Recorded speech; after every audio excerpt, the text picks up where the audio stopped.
Olá, sejam muito bem-vindos! Esse é o podcast Aprender e Ensinar. Essa é uma série especial de podcasts do portal Fiz em Ortopedia, no qual eu, Ana Maria Siriani, vou ser sua host e vou falar a respeito de assuntos que estão relacionados ao processo de ensino-aprendizagem.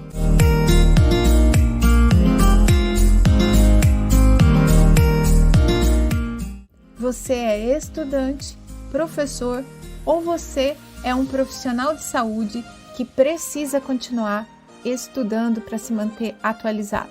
Pega aí uma cadeira, senta e vamos aproveitar juntos. Ou se você preferir, faz isso correndo, mas não deixa de escutar. Olá! Seja muito bem-vindo ao episódio 11 do podcast Aprender e Ensinar. E como nós estamos no mês de janeiro, e se você ouviu o podcast no episódio 10, já sabe que eu dou Feliz Ano Novo no mês de janeiro para todo mundo. Então, Feliz Ano Novo!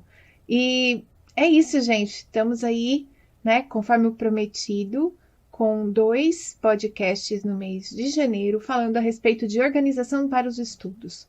No primeiro podcast, a gente teve a oportunidade de estar falando a respeito das principais objeções para quem não está estudando nesse momento, ou não começou a estudar nesse momento. A gente falou da importância, né, de estudar e manter-se estudando, mesmo depois de formado, de graduado, de especialista. E também falamos aí a respeito da organização do local, né, para você estudar. Eu vou retomar alguns pontos, porque nem todo mundo tem a oportunidade de ouvir todos os episódios. E, então, se você está gostando, se você acha que faz sentido, por favor, não deixe de compartilhar. Esse podcast tem como ênfase aí os profissionais de saúde, mas você sabe, muitas das coisas que estão sendo faladas por aqui servem para todos. Então, vamos lá. Resumo rápido do episódio 10, né? Você escolheu o que você quer estudar e escolheu considerando, primeiro, o seu momento de vida, o quanto você tem que se dividir entre as rotinas, né, pessoal, de família e de trabalho. Você também considerou como esse aprendizado vai fazer parte da sua vida, que problemas ele pode te resolver, ou que benefícios ele pode te trazer, né? E dentro dessa perspectiva, você também entendeu que é o momento aí de dedicar um tempo. Tempo esse que não precisa ser nada absurdamente extenso. A gente vai voltar a falar desse assunto hoje, porque é realmente a maior das objeções para quem está estudando, ou para quem principalmente precisa sair da inércia e começar a estudar. E também falamos da questão do ambiente, né? Muitas pessoas acreditam que precisam aí de ter um local que é um home office chiquérrimo, cheio das coisas para estudar, e de verdade o que a gente precisa é só de um pequeno espaço onde cabe aí você, um laptop ou o seu próprio computador desktop, o seu celular, um caderno, né? Algumas canetinhas aí, depende do quanto você é louca da papelaria ou não, né? Eu sou a louca da papelaria, então eu tenho uma porção de canetinhas. Se eu for levar todas elas para onde eu vou estudar, eu vou ter problemas. Mas a gente não precisa de tudo isso, né? A gente precisa, inclusive, de bem pouco para estudar. E foi sobre isso que a gente conversou no episódio passado. Bem, como eu disse para vocês, eu gostaria de começar o episódio 11 falando a respeito da organização e das técnicas e estratégias de estudo, mas eu não quero começar antes de falar da questão do tempo mais uma vez, tá? E nesse momento eu vou fazer uma outra reflexão a respeito de quanto tempo você vai tirar para estudar. No primeiro episódio, no episódio 10, né, dessa série sobre organização de estudo, eu falei do potencial que 20 minutos de estudo tem na sua vida. Nesse momento eu quero fazer uma outra consideração. 20 minutos pode ser tempo suficiente para começar e terminar um determinado assunto. Por exemplo, hoje pela manhã eu queria ver como fazer uma edição de vídeo de vertical para horizontal e em 14 minutos eu resolvi esse meu problema. Entrei no YouTube, achei um vídeo inclusive para o aplicativo que eu uso de edição de vídeo e eu dei sorte, era uma explicação bastante objetiva, muito simples. Eu tomei umas notas de umas informações de comando e tô com o meu problema resolvido. Mas veja, é uma dúvida extremamente técnica, simples, né? De facilidade, inclusive, de localizar a informação e localizar ela de uma forma bastante objetiva, bem direcionada para o programa que eu tenho, para o problema que eu tenho, que é a edição de um formato para o outro. Eu encontrei certinho o vídeo que eu precisava. Mas, quando a gente está falando de estudar, tem níveis diferentes, né? E aí, por exemplo, também vou pegar um exemplo meu, tá? Na semana antes do Natal, eu estava lendo 2 revisões sistemáticas. E uma delas em especial me consumiu um tempo considerável. Por que isso acontece, né? Porque o nível de profundidade de leitura, o nível de complexidade do assunto envolvido dentro dessa revisão sistemática é muito mais denso do que é como fazer a edição de um vídeo. Então vejam, para alguns problemas do dia a dia, e eu considero resolver esses problemas e ir atrás, pesquisar, parar, tomar notas, eu considero sempre isso um estudo, né? Para alguns problemas do dia a dia, a gente vai precisar realmente de tempos bem curtos de dedicação. Para outros, esses tempos curtos de dedicação servem muito bem como uma introdução, um começo, um recomeço, mas a depender do tema, do assunto, você vai precisar de um tempo maior de dedicação. É, por exemplo, o que acontece quando a gente decide fazer uma pós-graduação stricto sensu, fazer um mestrado, um doutorado. É muito diferente fazer uma pós-estrito de fazer uma pós-lato. A pós-lato sensu, as especializações, elas podem inclusive durar 1 ano e meio, elas têm prova, elas têm atividades para serem entregues, elas têm complexidade, sem dúvida nenhuma. Mas provavelmente o seu tempo de dedicação para os estudos vai ser a aula, que é dada às vezes a cada 15 dias ou 2 vezes por mês, alguma coisa assim, né, na maior parte das vezes. Essa aula pode ser presencial e pode ser online. E você vai precisar estudar aquele conteúdo daquela aula. Então, por exemplo, se você colocar mais 20 minutos, 40 minutos na semana para revisar o conteúdo da pós-lato, você resolveu aquele problema. Na pós-estrito, você tem um grau de aprofundamento teórico maior. E esse grau de aprofundamento teórico maior te exige mais tempo de dedicação. Então, é muito comum pessoas me procurarem para fazer lato sensu, stricto sensu, para fazer mestrado ou doutorado, com tempos presenciais de laboratório, né, de estudo, menor do que 12 horas por semana. E é pouco, gente. É muito pouco para quem quer fazer um mestrado, para quem quer fazer um doutorado. Dá para fazer? Dá. É o ideal? Não, não é o ideal. Para vocês terem uma ideia, 12 horas semanais é o que as agências de fomento pedem de tempo de dedicação de um bolsista de iniciação científica. Então, não tem como um mestrando fazer, né, uma tese, uma dissertação com o mesmo tempo de dedicação de uma iniciação científica.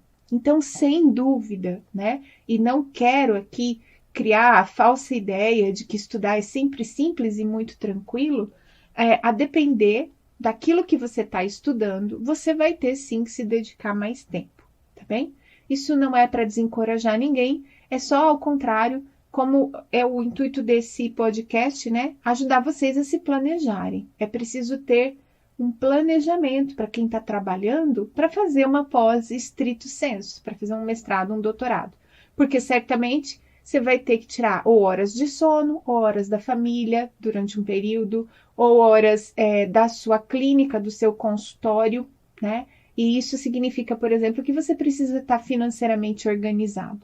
Então, esse é um alerta, porque é muito diferente estudar para resolver pequenos problemas do dia a dia, é muito diferente pegar um curso online, é muito diferente fazer uma pós lato sensu, de fazer um estricto sensu, onde você vai ter que dedicar um tempo considerável à leitura, a fazer disciplinas, a desenvolver uma coleta de dados, né? A fazer aí a sua dissertação, a sua tese. Então, lógico, não estou aqui para enganar ninguém, nem para contar nenhuma lorota, animar vocês e depois vocês sofrerem uma decepção aí na frente.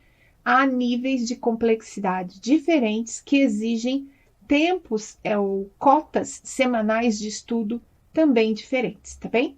Então, dito isso e entendendo, né, que a depender da complexidade daquilo que você vai estudar, você vai ter que se programar melhor ao longo do tempo, eu queria comentar com vocês um estudo que fala que quando as pessoas alteram a sua rotina para dormir 20 minutos mais tarde ou acordar 20 minutos mais cedo, elas não sentem tanto mudança, né, na sua energia, na sua disposição ao longo do dia. Ou seja, por que eu estou dizendo isso? Se você vai fazer pequenos ciclos de estudo, aqueles 20 minutos que a gente está falando desde o episódio 10, e ainda acha que a sua rotina está muito difícil, lembre-se que 20 minutos a menos de sono, tanto para ir deitar quanto para acordar, tudo bem, parece que isso não vai impactar consideravelmente uma boa parte das pessoas. Lembrem-se, no episódio 10, eu pedi para vocês começarem a se observar com relação ao seu rendimento, horas do dia em que você se sente melhor e mais bem disposto. Os nossos melhores horários do dia, gente, eles deveriam ser destinados para coisas que são projetos importantes que nos dão resultado. Para alguns de vocês pode ser escrever um projeto, pode ser fazer reuniões, né? Para poder, sei lá, fazer uma negociação. Então você precisa estar bem disposto, precisa estar bem alerta, bem atento. Enquanto que aqueles horários de mais baixa atenção e tudo mais, a gente pode usar de outras formas. E aí, o estudo precisa caber num horário em que você não está indisposto, cansado, com sono, lerdo, né? Porque você vai precisar, sim, de algum grau de concentração. E talvez você não possa fazer isso no seu best time do day, entendeu? Talvez não seja no seu melhor horário do dia, mas provavelmente você tem um horário aí intermediário no qual você consegue encaixar esses 20 minutos. Então, se está faltando tempo na rotina, considera ver se o seu corpo e se você responde bem acordando 20 minutos mais cedo ou deitando 20 minutos mais tarde, tá bom? Este não é um convite para o 5 a.m. Club, não se trata disso.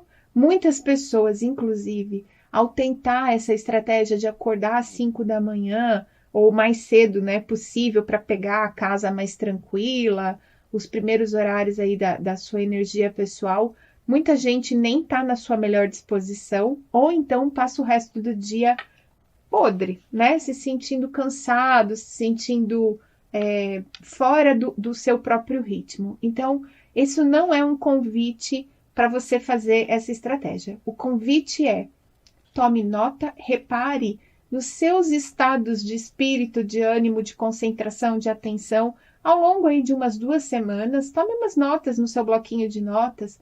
Perceba que hora você começa a dar umas bocejadas, que hora normalmente você vai deitar, que hora você está acordando, em que momento você se sente mais atento, mais desperto, para encaixar o seu estudo na sua rotina, tá bom? Bem, dito isso, eu comentei no episódio 10, né, a respeito do estudar em ciclos.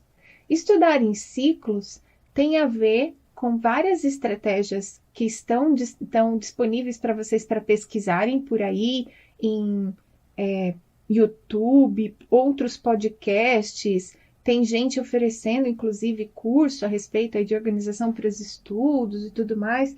E essa coisa de estudar em ciclos, ela aparece em boa parte das estratégias de estudo, tá?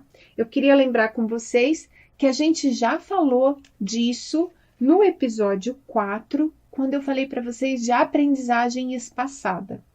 Nesse episódio, eu vou falar de pelo menos 3 estratégias diferentes de organização de tempo, de estudo de mesa, né? Uma delas é essa regrinha dos 20 minutos. A outra E aí, essa regrinha dos 20 minutos com adaptações para vocês colocarem as estratégias que vão te ajudar a aumentar a sua memória de longa duração a respeito do assunto que você está estudando.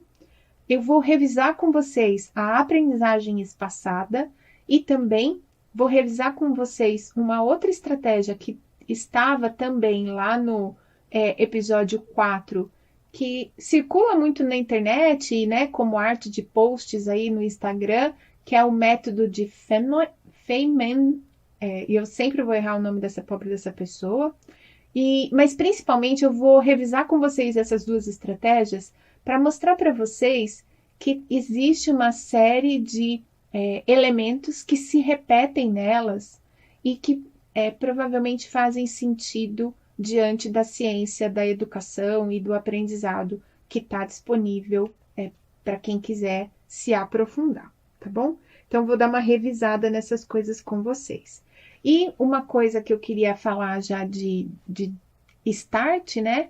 É que as mesmas coisas que eu falei nos episódios 8 e 9, a respeito de leitura, continuam valendo aqui.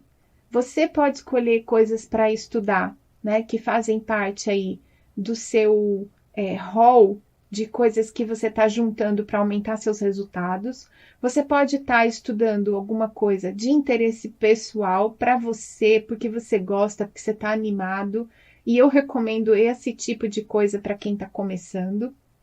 Ou ainda, você pode estar estudando algo que te traz equilíbrio emocional, espiritual, mental e físico, né?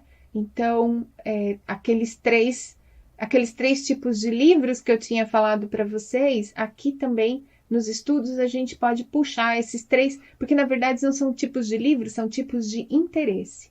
Coisas que a gente estuda porque dá resultado, coisas que a gente estuda porque gosta, coisas que a gente estuda porque trazem equilíbrio para a nossa vida, tá? E aqui a mesma recomendação que eu fiz, né, para a leitura, que a gente tenha espaço nessas tentativas de estudar para coisas que nos agradam, para coisas que refrescam a nossa memória, que são, né, intervalos nos estudos mais pesados.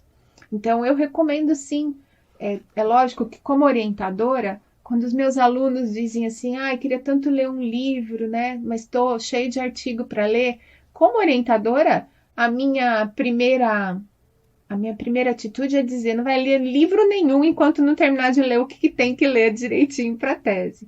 Mas eu sei que, ao contrário, quando as pessoas leem outras coisas, quando elas estudam por tempos menores, né, porque afinal de contas tem um objetivo maior para cumprir, quando elas leem coisas que são como refrescos para elas, daquele estudo mais pesado, a capacidade cognitiva delas aumentam, e eles voltam melhores para quando eles vão estudar. Então, lembre-se, é importante a gente ter, né, aquelas áreas de escape, de refresco para a cabeça, e isso pode acontecer, por exemplo, com um filme, com uma leitura diferente. Você não precisa estar o tempo inteiro estudando um único assunto. Faça coisas diferentes também da sua rotina, tá bom? Isso vai te ajudar a estar mais atento, esperto e também criando mais associações. Lembra, muito do que a gente aprende tem a ver com associações. E isso acontece mais conforme a gente tem mais repertório de coisas ao longo da nossa vida. Bem, falamos um pouquinho então dos ciclos, né? E aqui uma coisa que eu vou reforçar é que eu estou sugerindo ciclos mínimos de 20 minutos, mas eu sei também que tem pessoas que estão treinadas para estudar por mais tempo. Eu, por exemplo, consigo e fico bem e concentrada num trabalho, num estudo, que dura aí 40 minutos, 1 hora. Agora veja, eu sou professora, né? A minha rotina de trabalho envolve estudo. E envolve estudo no preparo de aula, na revisão das aulas que eu vou dar. Exige estudo quando eu estou preparando um projeto de pesquisa. Exige estudo quando eu estou revendo o material dos meus alunos. Tudo isso me cobra um tempo de leitura, um tempo de imersão em conceitos, em aplicações. Então, eu estou muito bem treinada para isso. Se você não está bem treinado para isso, comece com ciclos menores e faça intervalos menores entre os ciclos também. Quando a gente está estudando aí 40 minutos direto, dá para fazer um ciclo de intervalo de até 15, 30 minutos. Quando a gente está estudando só 20 minutos, os ciclos de intervalo precisam ser proporcionalmente menores também. Então, não interrompa o seu flow, né? Não interrompa aquela sensação de que você está bem, está concentrado. A não ser que vai passar muito de 1 hora, porque aí você pode achar que está concentrado e não está, porque o rendimento começa mesmo a cair. Mas a gente sabe, a gente sente, né? Na velocidade de leitura, na capacidade de assimilação, quando é que a gente está perdendo desempenho. Então, só para lembrar, mais uma vez, autoconhecimento, né? Não vai interromper o seu ciclo de estudos em 20 minutos se você está bem, se você está confortável, se você está imerso no assunto, tá bom? Então, os ciclos são só para ajudar as pessoas a se programarem quando elas têm dificuldade de tempo e iniciarem esse processo sempre que elas estão, vamos dizer assim, destreinadas ou com um baixo senso de competência, de desempenho para o estudo. Muito bom. Não se esqueçam, é importante, então, os intervalos de descanso, né? Isso faz parte da nossa vida, da nossa rotina. E nesse momento, então, eu quero falar com vocês, quero lembrar com vocês essas 3 técnicas de sentar, organizar o tempo de estudo, tá bom?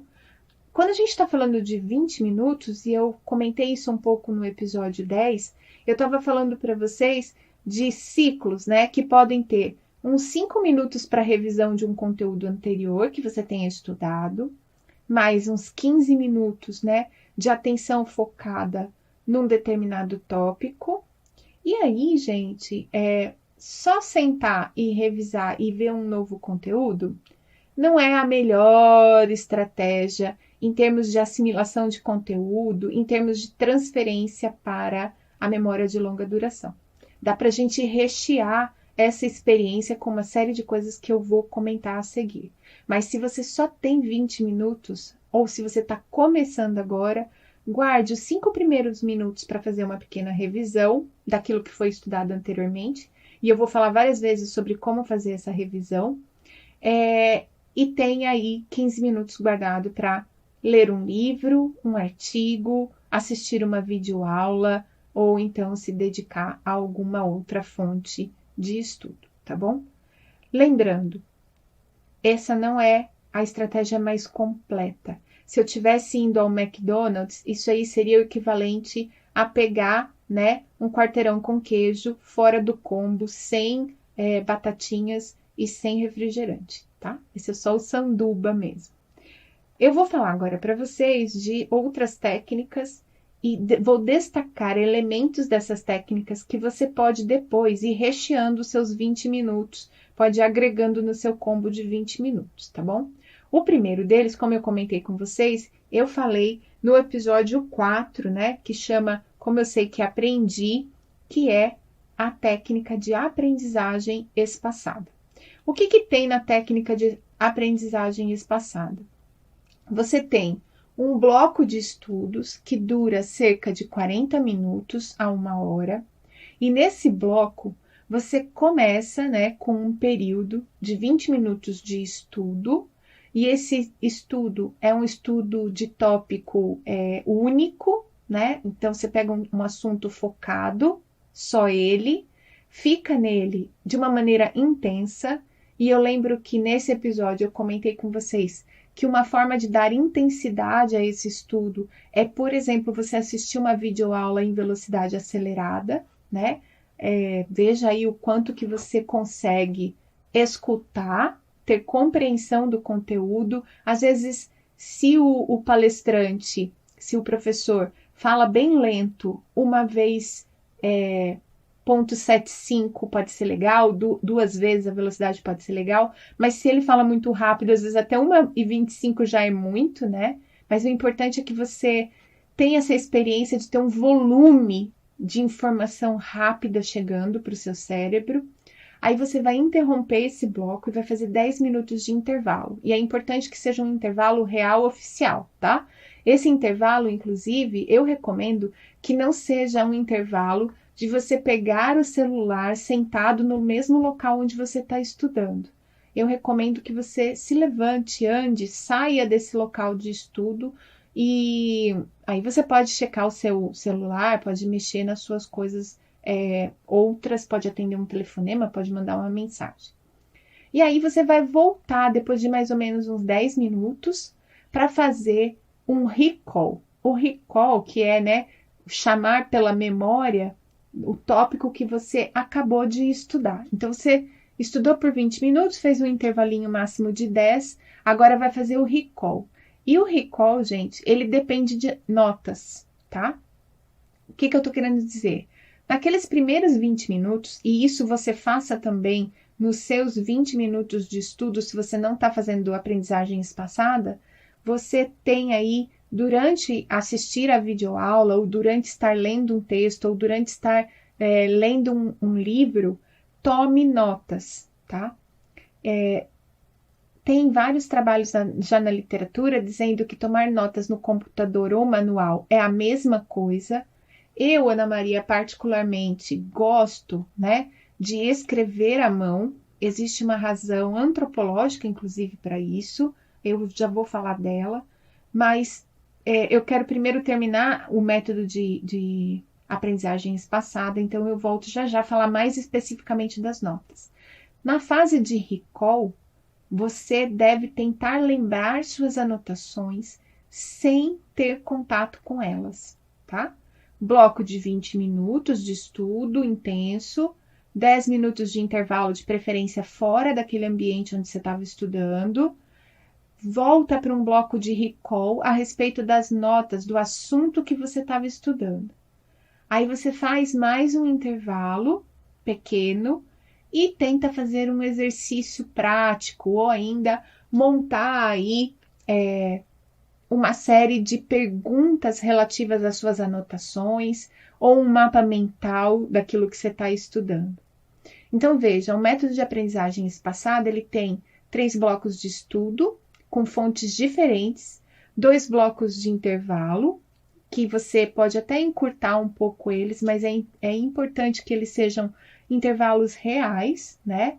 Tem esse bloco de recall, que é tentar lembrar sem olhar as anotações, que é muito, muito importante.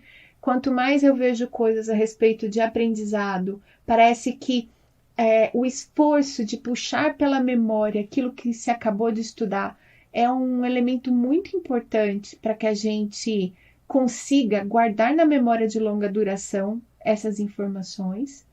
E uma outra coisa que aparece em várias estratégias documentadas aí na literatura científica de aprendizagem é a questão do exercício ou um teste, tá? Neste método de aprendizagem espaçada, o teste está aparecendo exclusivamente ao final do bloco de estudo. E eu vou comentar com vocês uma alternativa, que são os pré- e pós-testes, ok? Então, essa é a metodologia de aprendizagem espaçada. E eu não quero que vocês confundam com a técnica de revisão espaçada. Revisão espaçada é outra técnica que você também pode usar. E a revisão espaçada, por exemplo, para quem é graduando, é bastante interessante porque te ajuda a não se sentir tão acumulado de material de estudo, tá? Você vai fazer uma pequena revisão ao sair da sala de aula. Então, acabou de ter a aula, o professor liberou vocês, sabe aqueles minutinhos que vocês vão lá tomar uma água, fazer um xixi, para voltar para a segunda aula? Nesse momento, você pode fazer uma pequena revisão com um colega, inclusive em voz alta. Então, vocês trocam entre vocês aí os pontos mais importantes da aula, o que foi que vocês aprenderam de mais importante na aula. Essa pode ser considerada uma primeira revisão. Vocês podem fazer uma revisão antes de dormir, ao final do dia. Então, se teve aula de manhã, à tarde ou mesmo à noite, antes de dormir, você pega seu caderno, bate o olho nas suas anotações e vai descansar.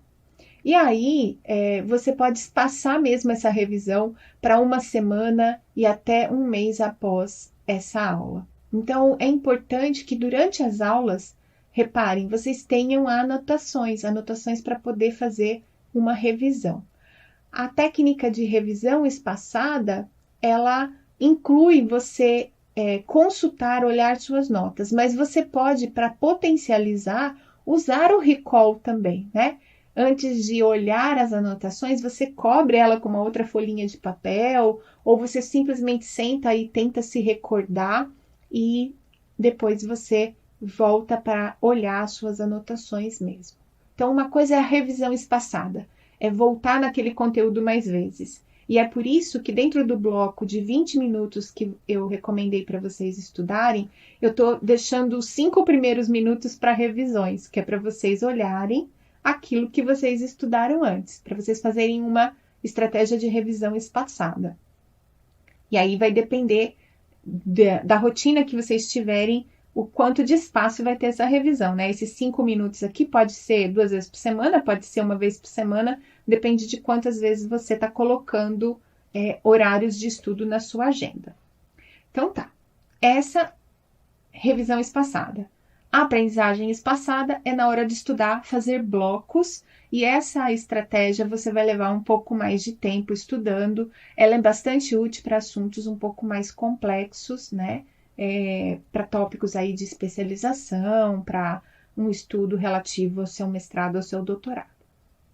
A outra técnica é o método, vamos lá, Feynman, né? Onde você escolhe um tópico de estudo, você estuda esse tópico e o seu esforço de se lembrar a respeito desse tópico, como era o recall da aprendizagem espaçada, é você ter que explicar para alguém aquilo que você acabou de estudar ou que você está estudando. Depois, no método Feynman, vocês vão fazer uma tentativa de aplicação. Então, você estudou, você explicou para alguém e agora você vai tentar aplicar, né? Ou dar um exemplo ou mostrar para alguém aquilo que você está aprendendo. Então, se é, por exemplo, uma técnica manual qualquer, um procedimento qualquer, é interessante que além de explicar, você demonstre ele para alguém.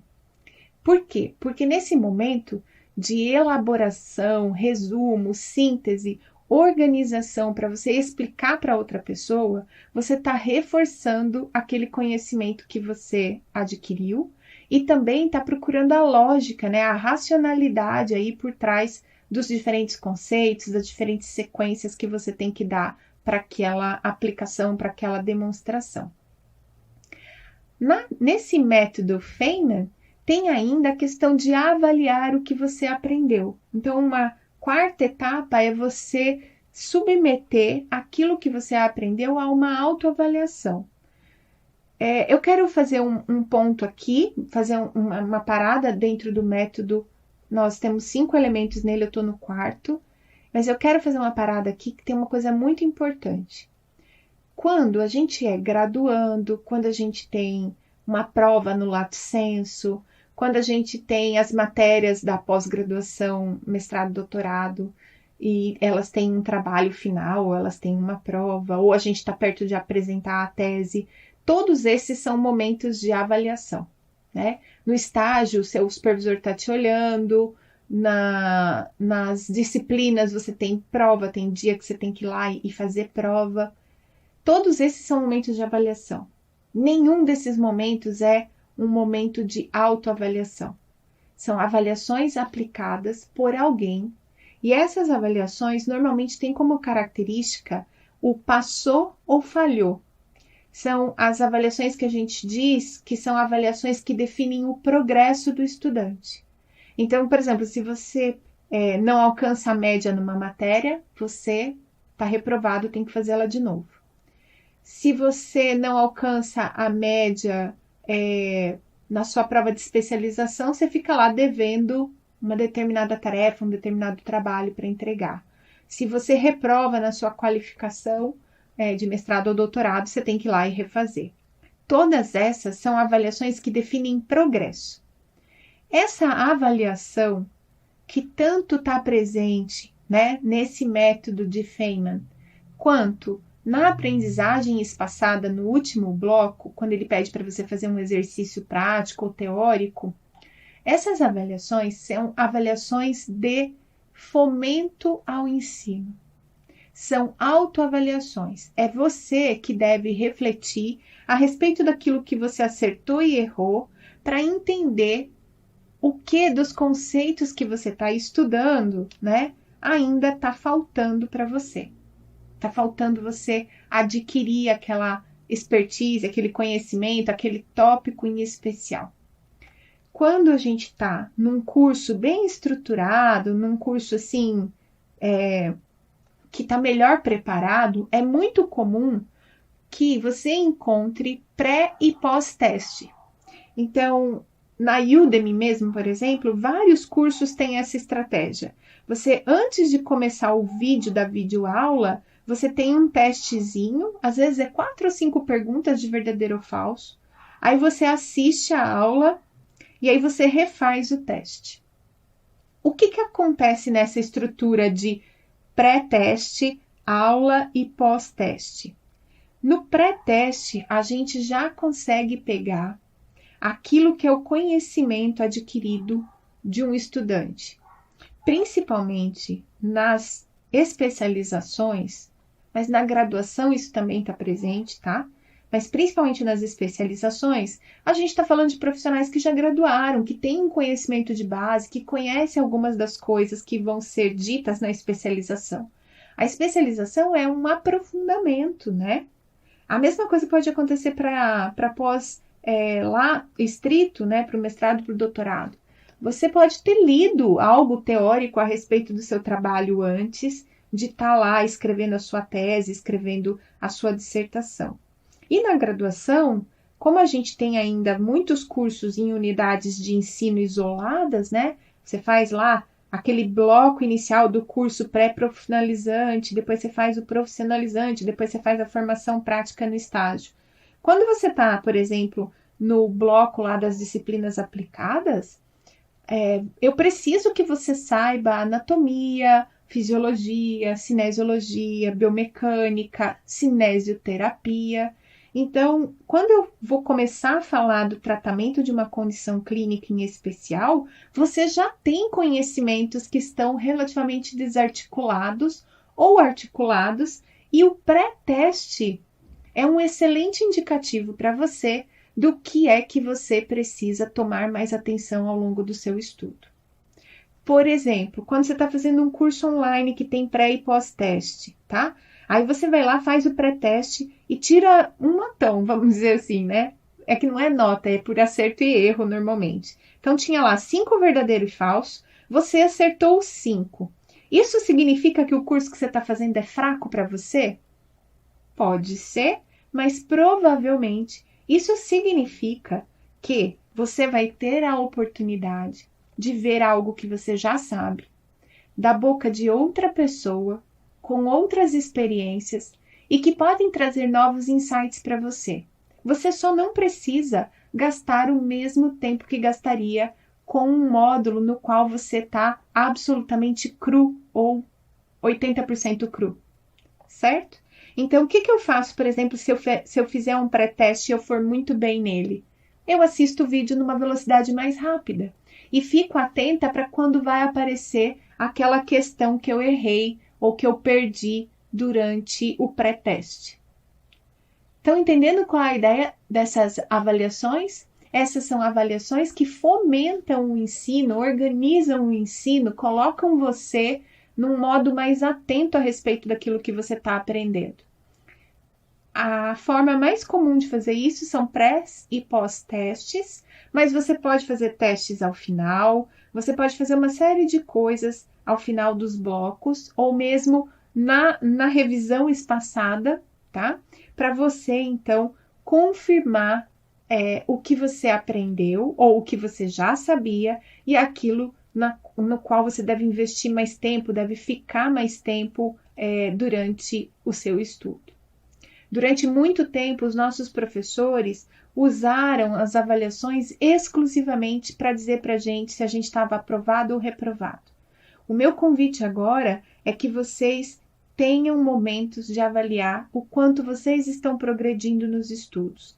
E quando eu estou falando de estudo autônomo, né? Quando eu estou falando de você, profissional formado, que não vai ser cobrado numa prova, que não tem lá um trabalho para entregar, eu estou dizendo de alguém que tem que ter responsabilidade a respeito do seu progresso. E aí você vai me falar assim, Ana, mas como é que eu consigo esses testes? Tem uma porção de coisa na internet, gente. Por exemplo, você está estudando para um concurso de residência. Pega as provas das residências que tem pela aí na internet espalhada, inclusive com gabarito, né? Eu vou dizer um negócio para vocês nesse momento solene. Não existe nada mais efetivo para botar você atento a estudar alguma coisa do que você errar um pré-teste de algo que você achou que sabia. Quando você vai lá e marca uma questão de concurso dessas que tem lá o gabarito, você marca um gabarito e é outro, você vai ler o gabarito, às vezes você vai compreender onde você errou, vai ver que era uma pegadinha, não sei o quê, mas às vezes você não vai conseguir identificar. E é neste ponto que eu tenho certeza absoluta que você vai colocar seu máximo esforço de aprendizado. Porque enquanto você não descobrir por que você errou aquele negócio, você não tem sossego, né? Você quer saber o que aconteceu. E eu vou aproveitar para recomendar para vocês um livro, nesse momento, que fala disso e fala outras coisas que eu achei incrível, né? Eu li agora no final do ano. Ele se chama Você Sabe Estudar? O autor é Cláudio de Moura Castro, é da editora Penso. É um livro relativamente fácil de ler, ele tem vários exercícios de reflexão e autoconhecimento para o estudo, mas ele tem aqui uma frase que é incrível, né? A respeito de como funcionam os métodos ativos de estudo, os métodos centrados no estudante. E quando você está estudando sozinho, você está fazendo um método ativo, centrado em você. E ele diz o seguinte: o ensino ativo é desconcertante para o estudante. A cada momento, uma surpresa desagradável. Não entendi isso, não entendi aquilo. Cada vez que os alunos se veem diante de um ensino radicalmente ativo, algo causa neles um grande desconforto. Então, gente, esses pré e pós-testes servem para causar esse desconforto, para que vocês se mobilizem na direção correta de melhoria, de aprimoramento daquilo que vocês precisam estudar. Como eu faço? Tem provas de concurso com editais aí que tem inclusive os gabaritos. Se vocês colocarem quiz, né, para determinado assunto, vocês vão encontrar vários.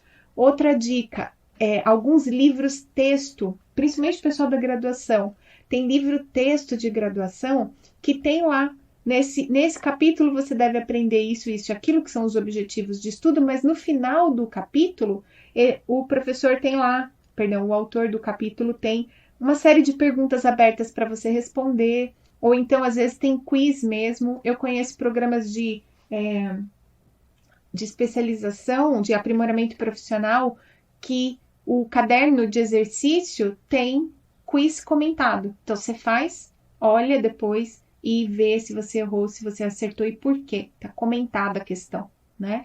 Quem teve a oportunidade de tentar o certificado da quinzena do exercício para dor crônica, ou tá tentando aí fazer a prova de certificação do curso aberto do ombro, que está disponível lá no meu perfil, você vai ver que a hora que você termina de fazer a prova, você recebe um gabarito, né, dos seus acertos e erros, com um feedback na resposta que você errou. Para quê? Porque a professora Ana Maria quer que você fique incomodado, olhe aquilo e tente entender, e queira ler a questão de novo, e queira voltar na aula ou voltar no post para saber o que foi que você errou. Isso é uma força muito poderosa dentro da estrutura de ensino autônomo, dentro da estrutura de ensino ativo em sala de aula, com professor, com prova, com tudo. Faça testes. Faça testes. Ah, meu professor não oferece isso. Peça. Peça para o seu professor. Professor, faz uma lista aí de verdadeiro e falso dessa matéria para a gente fazer, né? Peça para o professor. Às vezes o professor não fez só porque ninguém nunca pediu, certo? Peça para o seu professor. Às vezes 4, 5 verdadeiro e falso com o conteúdo da aula. Peça para o seu professor. Vai valer a pena, tá? E é lógico, gente, os verdadeiros e falsos, os correlaciones, os complete coluna, todos esses tipos de estrutura de avaliação, de autoavaliação, para ver o quanto você tem que estudar e onde, são interessantes para essa finalidade, tá?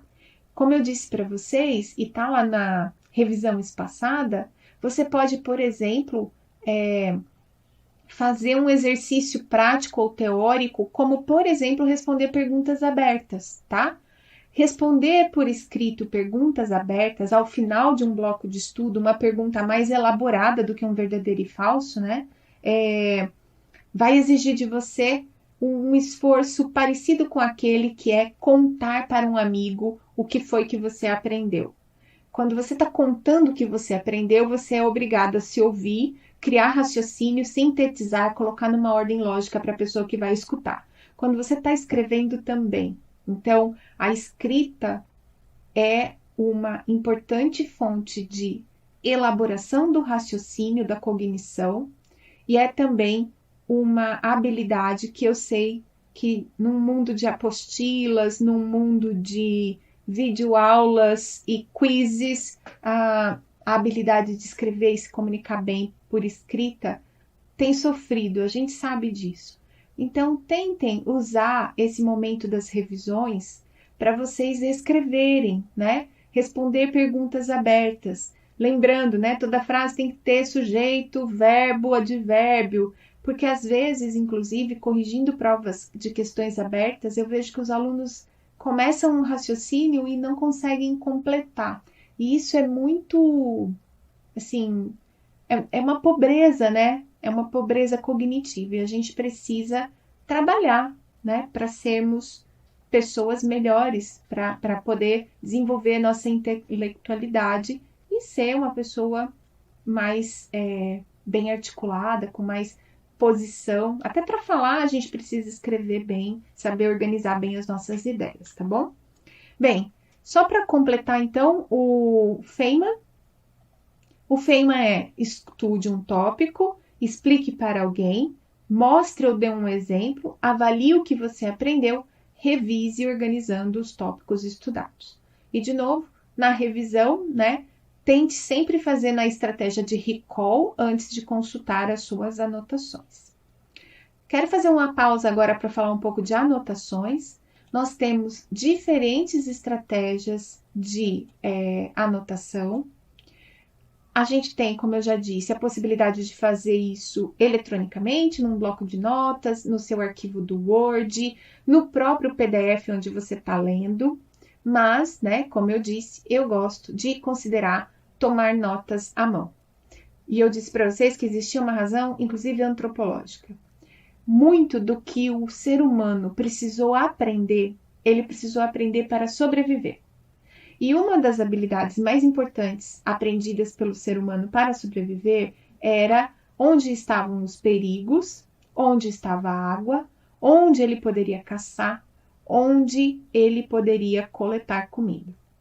Veja que isso tem a ver com percepção de espaço, deslocamento no espaço, certo? Tem a ver com habilidades motoras, visuais, e é por isso que o aprendizado está tão ligado ao ato de movimentar a mão e visualizar as letras. Pegou essa? Como diria o pessoal da internet, pegou essa chave?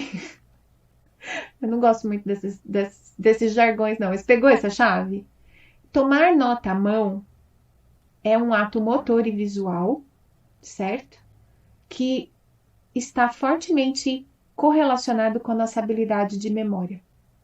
É por isso que tomar notas à mão é tão importante, ou é tão significativo no processo de transferir a memória de curto prazo para a memória de longo prazo. E a mesma coisa, viu, gente, vale para aquela coisa que todo mundo fala que se exercitar melhora tudo na vida. O ser humano ele foi feito para correr, caçar, lutar. O nosso corpo precisa de movimento. Então, se você está rendendo pouco no estudo e nesse momento você está se perguntando se vale a pena estudar 30 minutos ou correr 10 e estudar 20, eu te diria, vale a pena correr 10 e estudar 20. Quando você sentar para estudar 20, você vai estar com a sua cognição melhor, mais desperta. Da mesma forma que eu disse para você que quando fizer o intervalo da aprendizagem espaçada, você deveria fazer uma caminhada, sair do lugar onde você está, se mover, se movimentar, tá? Lembre-se de se movimentar. É muito importante, não só os sinestésicos, né? Aquelas pessoas que se sentem melhor fazendo o procedimento, se movimentando, não só eles se beneficiam de incorporar movimento atomotor durante o seu estudo. Dito isso, né? E muita gente me tira sarro porque eu falo dito isso várias vezes. Dito isso, você tomou notas à mão, no momento da revisão, após tentar o recall, você pode ir às suas notas e transcrevê-las no computador. O ideal de ter as notas transcritas, guardadas digital, é que você não acumula muito papel, você guarda aquilo num local seguro, numa nuvem, você pode consultar aquilo no momento de emergência onde você estiver, né? Porque agora com o celular a gente consegue acessar as nossas coisas em nuvens de dados aí com tranquilidade. Então eu não acho ruim a gente ter isso digitalizado, ao contrário, né? Eu sou uma pessoa super digital, mas o primeiro momento pode ser manual, e aí aproveite a oportunidade de ter que passar isso para o computador como um momento de revisão. Lembra aqueles 5 minutos dos seus 20, se você está começando agora? Pode ser, por exemplo, para sentar, tentar lembrar do que você tem que anotado e passar por computador as suas notas, ok? Isso também vai te ajudar a entrar no modo mais concentrado. Ótimo. Falei das anotações. Métodos de anotação, né? Tem vários métodos de anotação, gente. Anotação livre, né? Em que você decide o que você acha mais importante de anotar. Eu também uso muito anotar à mão para espantar o sono. O fato de eu ficar escrevendo atentamente, ouvindo atentamente e escrevendo, me deixa mais dispersa. Então, é uma estratégia que eu uso. Essas notas, tá, gente?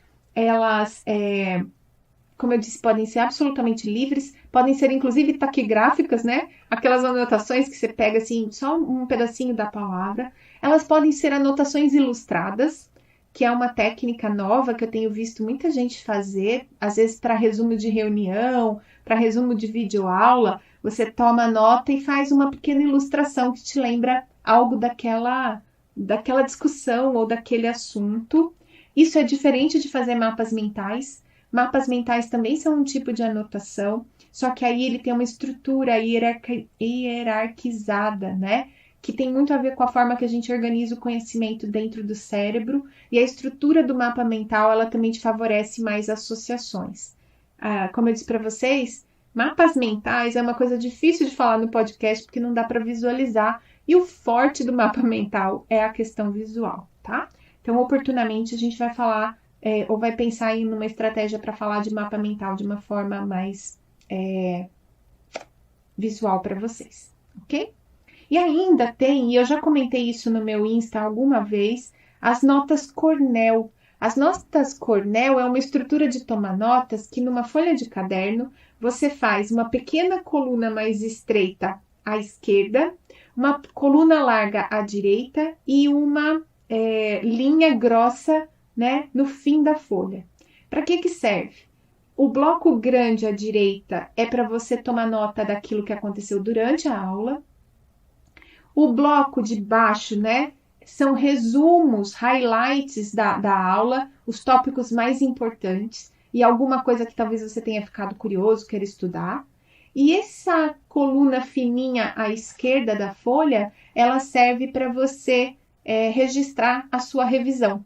Então, sem olhar os tópicos de aula, você cobre os tópicos da aula, você coloca por escrito ali o que você está lembrando, o que você pesquisou, o que você já sabia, o que você ainda quer saber. Então, na mesma página, você reúne essas estratégias todas que ajudam a fixar o conhecimento teórico daquilo que você tomou nota, tá bom?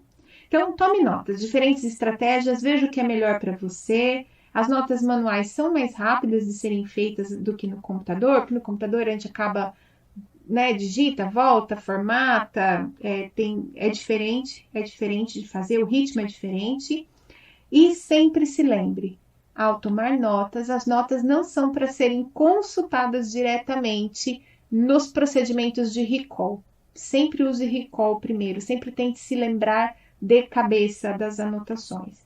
E é incrível para quem é sinestésico, né, e visual, o quanto que você se lembra de você tomando nota, escrevendo, para quem é sinestésico, e visual, você lembrando da forma da letra, da cor da caneta que você usou, da onde na página tá. É incrível isso, é muito legal quando a gente começa a se entender, a entender qual é o jeito que a gente tem o input preferencial de estudo.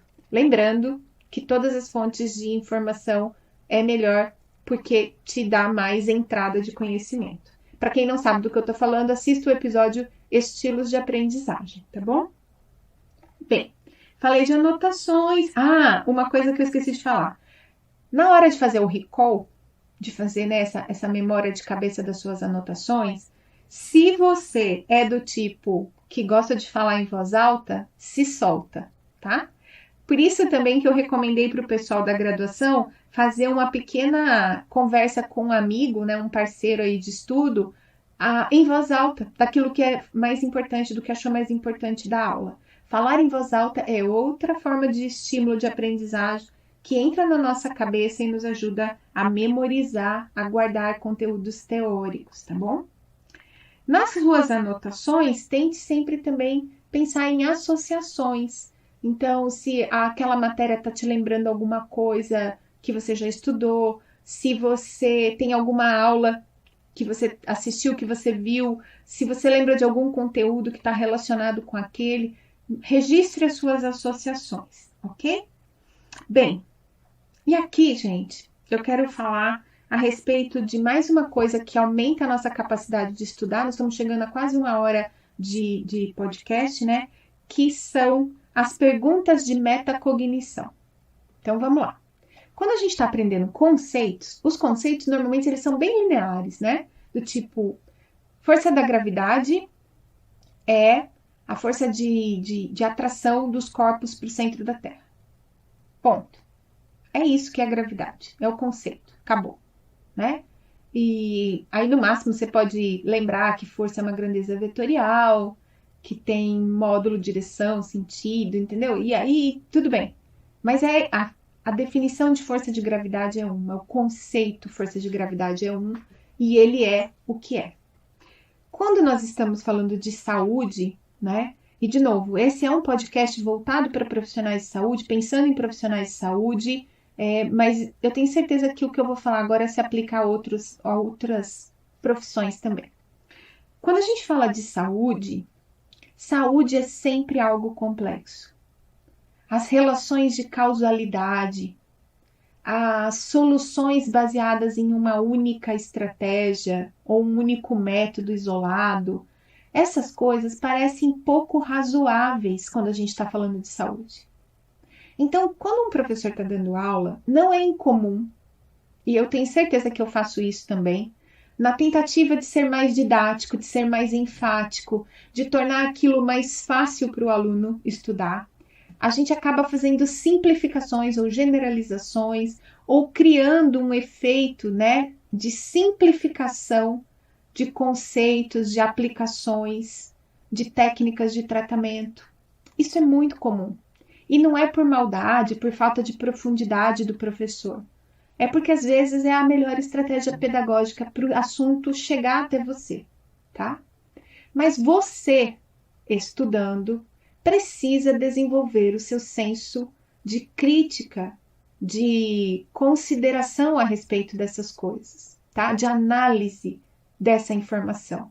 Uma das coisas que hoje é muito difícil para os estudantes, diante de tanta oferta nas redes sociais, né, de cursos online, ou mesmo curso presencial, é tanta oferta de gente prometendo te ensinar as coisas, que é difícil saber aonde colocar o seu dinheiro e o seu tempo, né? Mas principalmente o seu tempo.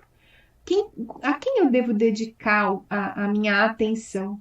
E eu vou dizer para vocês, da mesma forma que para aprender é interessante ter várias fontes, para conhecer as coisas é interessante ter várias fontes. O que você precisa é ser reflexivo. Então lembre-se, técnicas de avaliação, técnicas de intervenção, estratégias do tipo, estratégias não, vou falar, né, as habilidades soft skills, comunicação, integração, profissionalismo, todas essas coisas, gente, elas não são lineares, elas não são exatamente estanques, elas não estão num quadrado. Então, ouvir várias pessoas, tirar suas conclusões, ou aproveitar o que tem de melhor para você, saber ver alguém falar, né? Mencionar um estudo de caso como uma forma de tratamento e você ter a reflexão de que aquilo não é a melhor forma de avaliar a efetividade do tratamento, porque o desenho de um estudo de caso não é a melhor forma. Isso, gente, é uma coisa que você precisa fazer. E muita gente não tem essa habilidade naturalmente. Então, metacognição é a capacidade que a gente tem de pensar sobre o que a gente está pensando, ou de refletir a respeito daquilo que a gente está aprendendo, a respeito daquilo que a gente está lendo, a respeito daquilo que estão falando para a gente. Então, é você pensar sobre o seu pensar. E metacognição ajuda você a desenvolver um raciocínio reflexivo. Eu selecionei aqui algumas perguntas de metacognição para vocês entenderem do que eu estou falando. Por exemplo, a gente já tinha se perguntado por que estudar determinada coisa na pergunta de reflexão a respeito de propósito, né, de relevância daquilo para você. Agora é outra pegada, tá? Quando você estiver estudando, pergunte para você mesmo por que você está estudando esse tópico. Qual é o seu objetivo pessoal com aquele assunto, tá? Aquele assunto, não o todo, não o curso. Aquele módulo, aquele livro, aquele artigo. Por que estou lendo esse artigo? Eu estou lendo esse artigo porque é uma revisão sistemática que tem aqui a minha melhor chance de acertar o tratamento desse tipo de paciente. Certo? Quando você estiver, por exemplo, lendo ou estudando uma aula e tá... Inclusive, essas estratégias de metacognição são muito boas para quando a gente começa a ter sono, tá cansado, saco cheio, sabe? Aí você para e se pergunta assim... Tá com sono, né? Dá uma olhada para o artigo e fala assim, o que eu aprendi nessa página? O que tem de conhecimento nessa página? Quanto desse conhecimento eu já tinha? Quanto desse conhecimento é novo? O que desse conhecimento dessa página eu consigo aplicar na minha vida real? Ok? O que mais eu aprendi? O que mais esse texto me responde? O que mais ele me traz? O que foi mais fácil de aprender nessa aula? O que foi mais difícil de aprender nessa aula? Responda para você mesmo essas perguntas, né? De que forma eu posso melhorar esses pontos mais difíceis? Todas essas perguntas são reflexões a respeito daquilo que você está aprendendo. E isso vai fazer com que você comece a desenvolver uma avaliação crítica a respeito do que você está lendo. Em algum momento, você vai se perguntar assim, o que tem de novo aqui que eu não conhecia? E você também vai associar o que tem de diferente daquilo que eu já tinha escutado falar a respeito desse assunto, certo? Use as estratégias de fazer perguntas reflexivas também, porque essas perguntas vão desenvolvendo em você esse senso crítico.